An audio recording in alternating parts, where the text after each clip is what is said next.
Porque olha só, gente, nos últimos meses temos acompanhado o andamento da regulamentação do mercado de carbono no país, aprovada pela Câmara dos Deputados e que ainda este ano deve ser avaliada novamente aí pelo Senado para que a lei entre em vigor. E para falar quais são as oportunidades e desafios do setor, eu converso agora com o engenheiro pela Unicamp e CEO da Ecaplan, o Fernando Beltrame, que já vai aparecer aí na sua tela. Já apareceu. Fernando, boa noite, bem-vindo, tudo bem?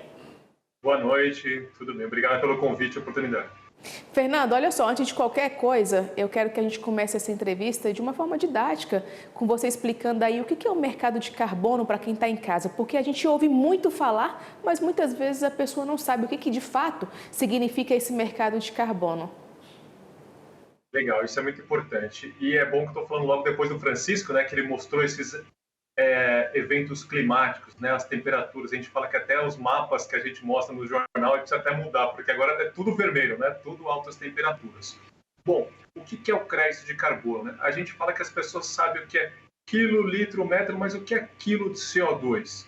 Bom, o mercado de o crédito de carbono, ele é um incentivo financeiro para ajudar a viabilizar projetos ambientais e sociais. Então, projetos, eu vou dar algum exemplo de projetos ligados ao agro, projetos de agricultura regenerativa. Então, uma tonelada de CO2 equivale a um crédito de carbono. E quanto que é isso, mais ou menos? Se você fizer uma viagem aérea São Paulo-Londres, você emite mais ou menos uma tonelada de CO2, que é um crédito de carbono. Se você rodar mais ou menos com um carro em torno de 9.000 quilômetros, você vai consumir combustível e você vai emitir aproximadamente uma tonelada de CO2. Então, nada mais é que um crédito de carbono equivale a 1.000 quilos de CO2 e ele é como se fosse um dinheiro, uma moeda, um incentivo financeiro para ajudar projetos ambientais e sociais. Você explicando o que é aí o mercado crédito de carbono, Fernando, faz com que a gente saiba mais ainda que é necessário uma urgência em que seja regulamentado isso aqui no Brasil, né? Com certeza. E na prática, né, para a gente falar para o pessoal do agro, produtores, como que eles podem ter esse incentivo financeiro? A gente vê pelos gráficos do Francisco que, às vezes, o pequeno, o médio produtor, ele é o mais afetado pela questão de mudanças climáticas. A gente fala que hoje você não tem garoa, né? Ou você tem a tempestade ou você tem a seca, né? Então você tem só os extremos. Então esse é um mecanismo que pode ajudar o setor de agronegócio. Um dos projetos, por exemplo, que gera crédito de carbono são de produtores de café.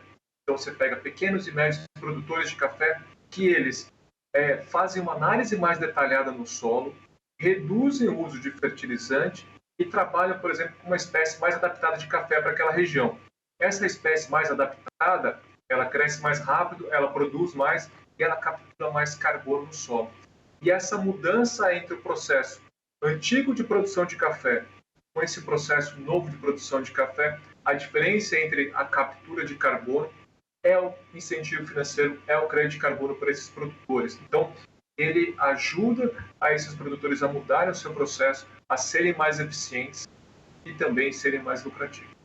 Fernando, agora olha só, no texto aprovado na Câmara, as empresas que diminuírem as emissões gradativamente terão uma fonte extra de recursos. Já as companhias que ultrapassarem os limites de emissões terão despesas adicionais cobradas. Como é que seria isso, hein? Legal. Essa balança é muito importante e é isso que o projeto de lei ele busca equalizar. E ele trabalha um princípio muito importante que ele fala a política, né? Então esse tema não é um tema novo. A política nacional de mudanças climáticas ela existe já desde 2009, então vem se discutindo até chegar a esse projeto de lei 412 de 2022. E o que ele fala do princípio do poluidor, pagador, protetor, recebedor. Então quem de alguma forma protege as suas nascentes, recupera as suas nascentes, recupera as suas áreas, ele pode ter um recurso financeiro, um dinheiro, um apoio para viabilizar o seu projeto. E aquela empresa ou aquele processo que de alguma forma não conseguiu reduzir as suas emissões, emitiu além do necessário, não atingiu sua meta de redução de emissões, ele pode financeiramente apoiar esse projeto. Então, essa balança entre o protetor recebedor e o poluidor pagador, é o que esse projeto de lei busca implementar. Então, é um tema que já vem sendo discutido desde 2009, às vezes até antes disso, mas já temos a nossa política nacional e ele tem como prazo para se implementar esse mercado do crédito de carbono brasileiro em mais ou menos em 4 a 5 anos. Então, não é uma coisa muito simples de se criar uma política, né, viabilizar uma política nacional, mas ele vai ser bem efetivo para os projetos brasileiros de proteção e preservação ambiental. Agora, Fernando, muito se fala aí em relação ao agro ter ficado de fora aí, né, desse crédito, desse mercado de carbono. A gente pode acentuar que é isso mesmo? Sim, não existe o perfeito, né? Assim, acho que o importante é começar, né? Então, uma forma de começar é a gente pegar os grandes consumidores de energia, então, por exemplo, as cimenteiras, a parte de construção civil, mineradores, alguns setores que consomem ou emitem muito CO2. Então, começar por esses setores. E o agro hoje, igual o Francisco mostrou, ele sofre muita pressão das mudanças climáticas. Então, nesse primeiro momento, o que se optaram é começar com esses setores que emitem muito CO2, então aterros sanitários, e daí aos poucos ir aumentando. Isso vai ser uma forma progressiva. Eles colocaram que hoje os setores que irão começar com o mercado de crédito de carbono, com os compromissos, eles emitem acima de 10 mil toneladas de CO2. E claro, para que a gente consiga chegar aos compromissos de não aumentar 1,5 grau ou 2 graus da temperatura global, outros setores terão que fazer parte. Então, mesmo os produtores pequenos e médios, alimentos, as indústrias, todos os setores, em algum momento, vai ter que contribuir para a gente reduzir as emissões de CO2.